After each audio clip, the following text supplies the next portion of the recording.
Я уже несколько лет изучаю иностранные языки и работаю в IT, и в этом видео я хочу поделиться, как выучить английский язык быстрее. Не забудь досмотреть видео до конца, тебя ждет много полезной информации. Первое и, наверное, самое важное, ты должен понять, для чего тебе нужен английский язык и как его знание действительно изменит твою жизнь. Ты должен поставить реальную цель, не просто выучить английский язык, чтобы слушать музыку или посмотреть какой-то фильм или сериал, а поставить цель, которая изменит твою жизнь во всех смыслах этого слова. Например, ты хочешь работать в зарубежной компании, повысить себе зарплату, поступить в иностранный вуз, переехать в другую страну, сдать международный экзамен, общаться с иностранцами. Английский — это не цель, это лишь средство для получения результата.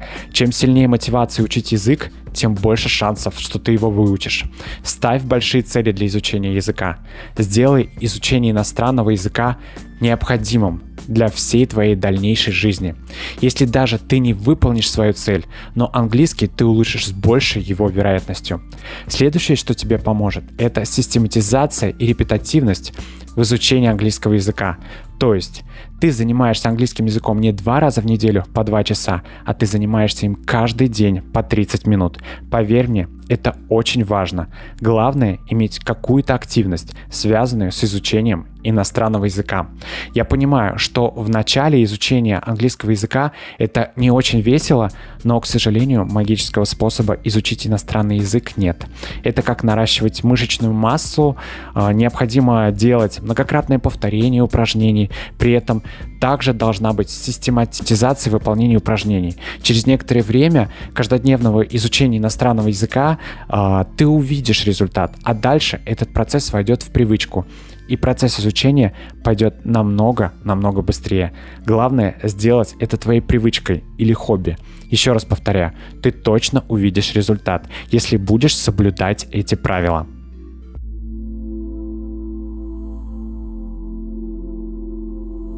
Перейдем к плану обучения. Первое, с чего необходимо, это начать пополнять твой словарный запас. И самый действенный способ — это, конечно же, мобильные приложения.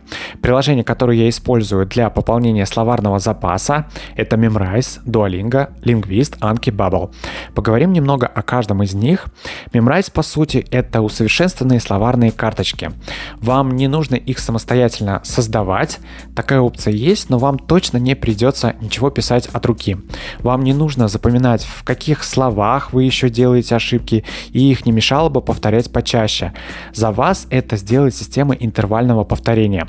Основной функционал приложения из сайта доступен бесплатно, но есть и платная версия с дополнительными плюшками. О них тоже подробнее ниже. В Memrise есть 2 основных режима. Это изучение новых слов и выражений и повторение пройденных, которые, конечно же, желательно чередовать. Сколько слов учить и повторять за один подход можно выбрать в настройках. Повторение изученного материала основано на системе интервального повторения. Первый раз новое слово вы можете повторить через несколько часов, потом через день, потом через несколько дней, неделю, месяц. Таким образом, вы постепенно вбиваете слово в долговременную память, но не занимаетесь повторением одних и тех же слов каждый день. Хорошо изученные слова даются на повторение все реже, а если вы делаете в слове ошибку, оно возвращается в начало цикла, чтобы вы получше его повторили. В приложении помимо пополнения словарного запаса есть аудирование, занятия по грамматике. Следующее мобильное приложение — это Duolingo.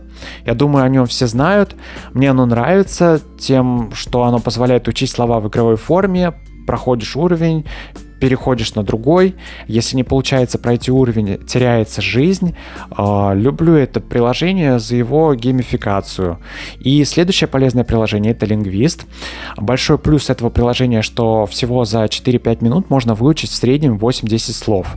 Тебе необходимо заполнять недостающие слова в предложении, и тем самым ты пополняешь свой словарный запас. Программа анализирует твой уровень владения языком и подбирает слова таким образом, чтобы у тебя был прогресс в изучении языка.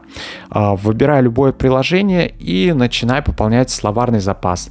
Также при изучении слов не забывай проецировать на них какие-то ассоциации, чтобы эти слова лучше запоминались, а также не забывай изучать слова в контексте какого-то предложения или словосочетания.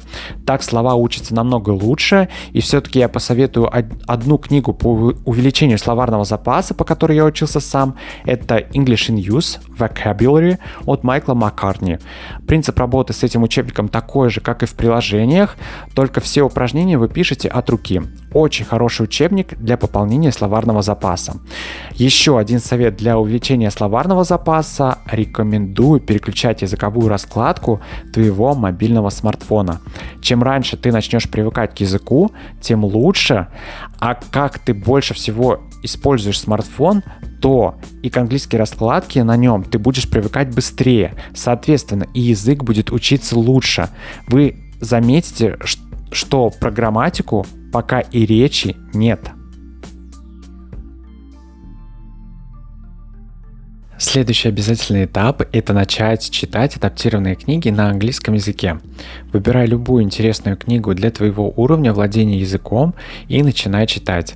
Главное, чтобы при чтении тебе было непонятно примерно 20% английских слов. Это самое главное. Если тебе еще непонятно 50% и более слов, то все-таки я советую взять более легкий материал для чтения или пополнять далее свой словарный запас, пока ты не сможешь более-менее комфортно понимать прочитанный материал. Также, когда будешь читать, не забудь добавлять незнакомые слова в приложение, чтобы далее их повторять. Я очень советую, если ты только начинаешь учить язык, начать с детских книг на английском языке. Далее подключать адаптированную литературу. Советую книги от следующих издателей: Penguin Readers, Macmillan Readers, серия «Английский клуб», Oxford Bookworms, легко читаем по-английски, Cambridge Discovery Education. Какие я выделяю плюсы у адаптированных книг?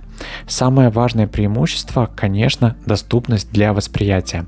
Популярные произведения английской литературы видоизменяют под разные уровни, и любой человек найдет подходящую версию, которую будет читать с удовольствием. Из плюсов можно отметить: адаптированные версии мотивируют на дальнейшие занятия английским языком. Учащийся радуется, что понимает текст и будет стремиться углублять свои знания. Во многих изданиях адаптированных версий некоторые слова выделяются сносками, и в специальном мини-словаре в конце книги можно быстро узнавать их перевод на русский. Таким образом расширяется словарный запас. Некоторые книги также содержат задания и тесты, которые помогают проверять знания. Советую посетить сайт адаптированных книг и выбрать подходящую для себя книгу. Ссылки в описании. Пожалуйста, не начинай читать Гарри Поттера сразу на английском языке. Прочитай несколько адаптированных книг, улучши свой уровень английского языка хотя бы до intermediate, а уже после начинай пытаться читать это произведение. Но сразу предупреждаю, книга хоть и для детей, но речевые обороты и слова, которые используются в этой книге, точно не для начинающих. Еще очень важно пытаться пересказать прочитанный материал. Такой прием используют во всех лингвистических вузах. Когда ты пытаешься пересказать материал, твой словарный запас и навык применения выученных слов становится намного быстрее. Теперь самое главное – установи приложение LinkU на свой телефон. В этом приложении ты можешь читать различные книги, импортировать в него различные тексты при помощи плагинов браузера. При чтении ты просто наводишь на незнакомое слово, и тебе сразу же отображается перевод этого слова. Функционал данного приложения действительно просто невероятный. Ребят, я просто обожаю это приложение. Помимо чтения на иностранном языке, в нем также можно добавлять незнакомые слова в словарик и просматривать полезные видео на иностранном языке. Просто установи его, и твой английский действительно улучшится при правильном использовании приложения. Немного слов о методе чтения Ильи Франка. Основная идея метода заключается в том, что тексты даются с стандартным переводом. По сути, происходит разбивка предложений на смысловые блоки, и после каждого блока дается перевод. После этого весь абзац дается без перевода. Помимо дословного перевода, в скобках также могут даваться оригинальные формы слова. Читать такой текст легко и приятно. Нет необходимости и отвлекаться на словарь, и переводить незнакомое слово там. В результате ты при прочтении больше концентрируешься на своем родном языке и не улучшаешь иностранный язык. Прям совсем начинающим можно использовать книги, но дальше лучше не стоит использовать этот метод. Советую все-таки остановиться на адаптированной литературе для разных уровней.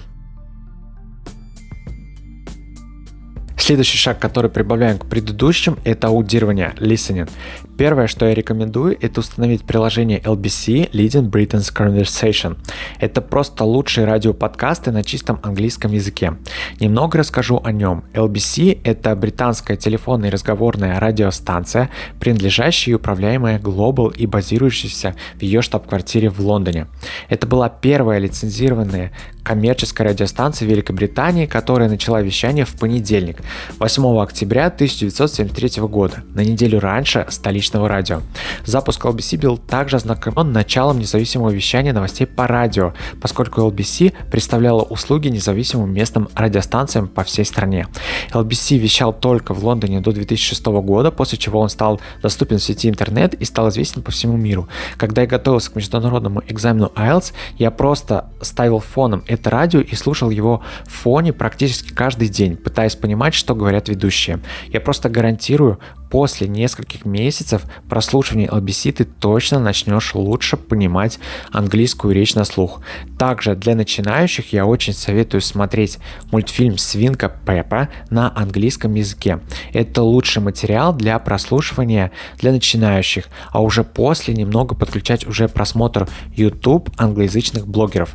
Выбери главную тематику канала, которую ты смотришь на русском языке, чтобы тебе было приятно смотреть видео. Мой список, кого я смотрю из блогеров, это MKBHD, техноблогер, The Late Show with Stephen Goldberg, The Tonight Show starring Jimmy Fallon, Late Night with Seth Meyers, вечернее шоу на известных американских каналах, English Addict with Mr. Duncan, BBC Learning English, English with Lucy. Эти каналы я точно рекомендую всем для просмотра на английском языке.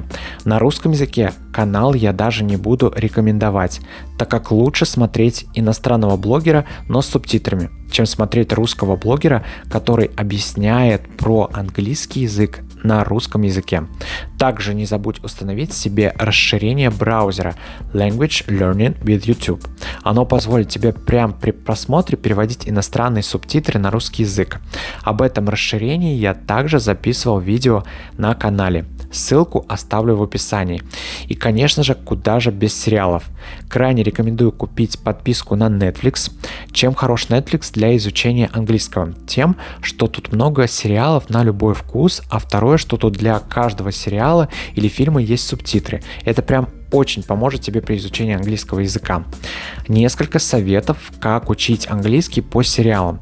Поначалу можешь учить английский по сериалам с субтитрами, так как ты будешь одновременно слышать английскую речь и видеть ее в субтитрах, что значительно усилит эффект запоминания слов и прослушивания. Но не забывай, что в скором времени будет лучше отказаться от субтитров, чтобы не привыкать к легкости восприятия и не потерять прогресс от изучения английского. И не забывай учить незнакомые слова, которые ты встретишь во время просмотра сериала или фильма. Сериалы, которые рекомендую для просмотра на Netflix для изучения английского, это «Черное зеркало», «Корона», «13 причин почему», «Очень странные дела», «Карточный домик», Ozark. Также рекомендую установить расширение для браузера Language Learning with Netflix. Оно работает аналогичным образом, как и расширение для YouTube. Сериал, который разрабатывался специально для изучения английского, это Extra English. Extra — это серия британских сериалов для обучения иностранным языкам, снятых в период с 2002 по 2004 год. Просто лучший сериал для начинающих. И еще один метод, который я тебе рекомендую для улучшения аудирования и в целом английского языка, это система изучения Пимслера. Данная система обучения языку разработана Полом Пимслером, сокращенно метод Пимслера. Система основана на 4 основных идеях: антиципация, градуированные интервальные повторения, словарное ядро и органическое обучение. Важнейшей частью метода Пимслера является аудирование, при котором слушающий конструирует фразы и воспроизводит их по памяти параллельно с прослушиванием аудиозаписи. Литература по данным программам акцентрирует внимание на том, чтобы обучаемый учится посредством активного участия, в отличие от традиционного пассивного обучения посредством запоминания с помощью зубрежки по методу «только слушай и повторяй». Просто ты можешь установить себе аудиозаписи в телефон и слушай каждый день. Твой уровень английского действительно улучшится.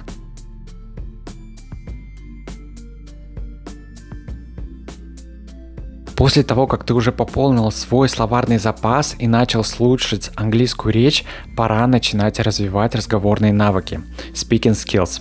Для этого я тебе рекомендую установить следующие приложения для общения с иностранцами. Это Speaky, iTalki, HelloTalk.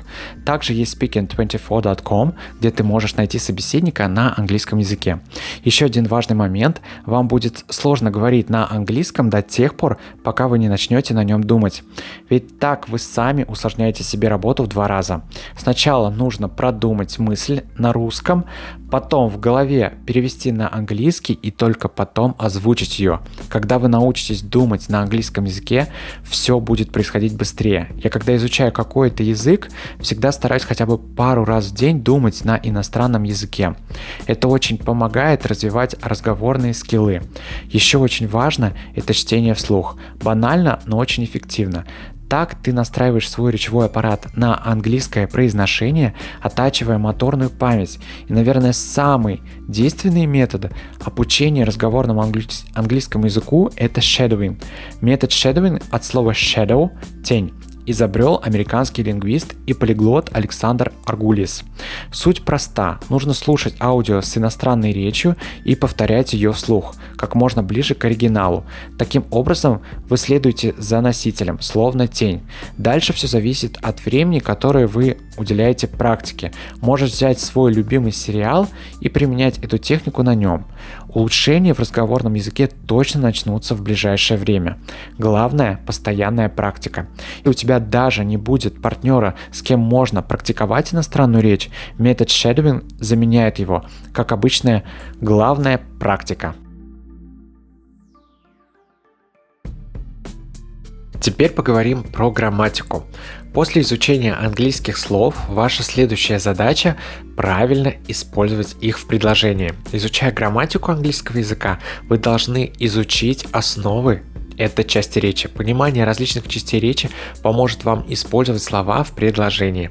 Вспомним немного, какие есть части речи.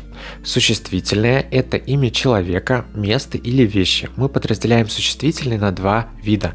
Существительные собственные и нарицательные. Существительные собственные – это конкретные имена, такие как Мари, Филиппины, Сибу.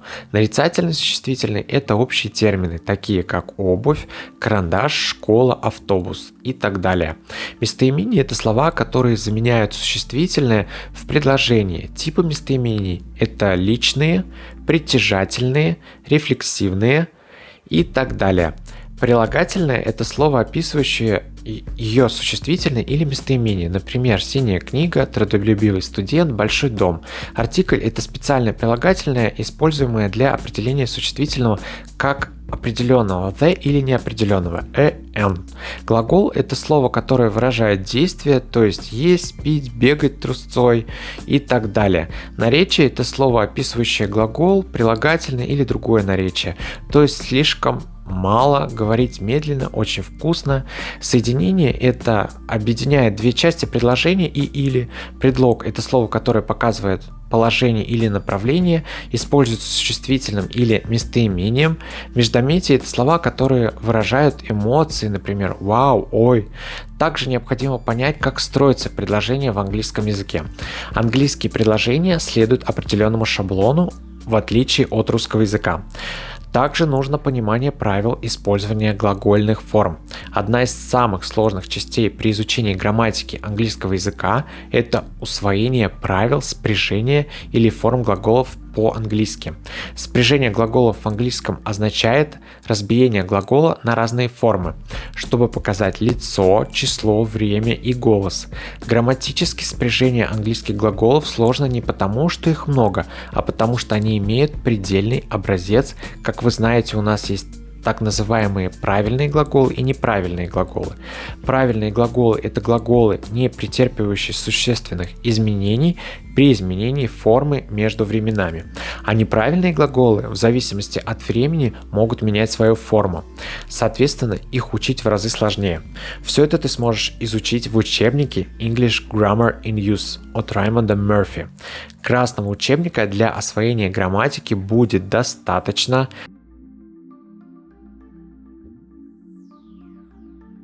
Да, ребят, не забывайте про времена в английском языке.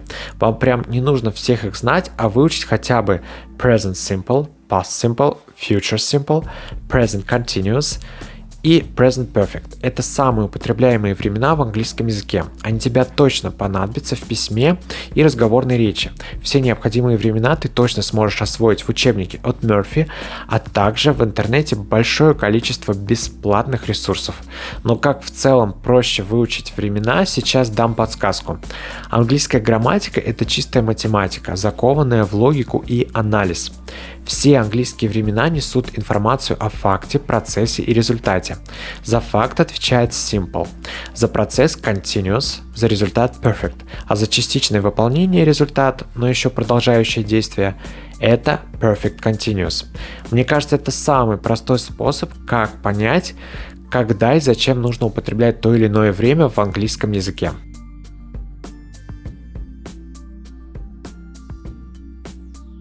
И в конце остается самое сложное – это письмо. Я тебе рекомендую начать писать сначала простые письма, как будто ты пишешь письмо своему другу. Примеры таких писем ты найдешь в интернете, а уже дальше переходить на формальные письма и сочинения, которые пишут в международных экзаменах, таких как IELTS, FCE, CAE или TOEFL. Немного про IELTS. Это международная система оценки знаний английского языка. Позволяет определить уровень и навыки владения английским у людей, для которых он не является родным. Существует два типа экзаменов IELTS. General и Academic. Сертификат Academic IELTS используется для поступления в школы, колледжи и вузы Великобритании, Канады, Австралии, Ирландии, Новой Зеландии, ЮАР, США и других стран, в учебных заведениях которых преподавание ведется на английском языке. Наличие сертификата General Training IELTS обязательно для всех, кто желает эмигрировать в Канаду, Австралию и Новую Зеландию по системе профессиональной миграции.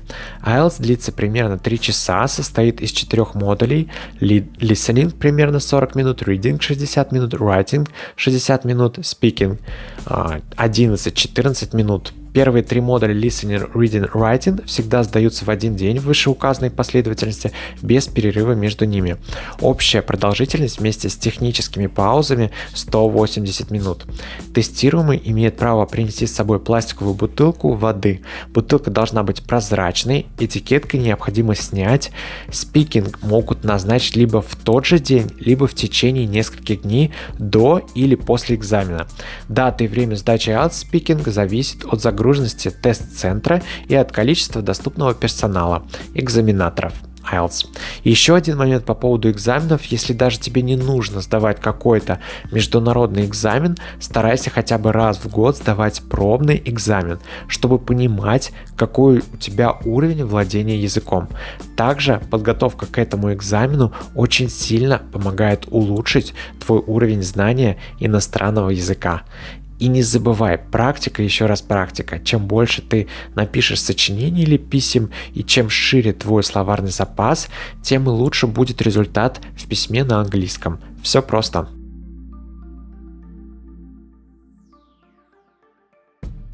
Теперь просуммирую все, что сказал ранее. Главное – это каждодневная практика на английском языке. Можно один день позаниматься грамматикой, на следующий день почитать адаптированную книгу, в этот же день послушать радио или посмотреть видео на YouTube. На следующий день пообщаться с носителем иностранного языка. Если нет возможности общаться в приложении, то найди какой-то разговорный клуб в твоем городе, либо просто найди людей, которые тоже изучают иностранный язык. Не забывай, что в перерывах на работе, учебе, дома, когда просто залипаешь в какую-то телепередачу, можно просто учить слова в приложении. И не забывай слушать постоянно английскую речь. Окружи себя английским языком. Даже можно по комнате развесить плакаты, подсказки с английскими словами, правилами, временами. Погрузи себя в английский язык и не забывай, главное, чтобы процесс изучения английского вошел в привычку, а еще лучше, чтобы стал твоим хобби. И не нужно сдаваться, если у тебя после месяца или 2 не будет прогресса, все люди разные и у всех разные возможности, но я точно знаю, кто не сдается, тот приходит к своей цели. Главное поставить себе цель, и она точно сбудется. Мечтай, учись, развивайся, и все у тебя получится. Всем пока!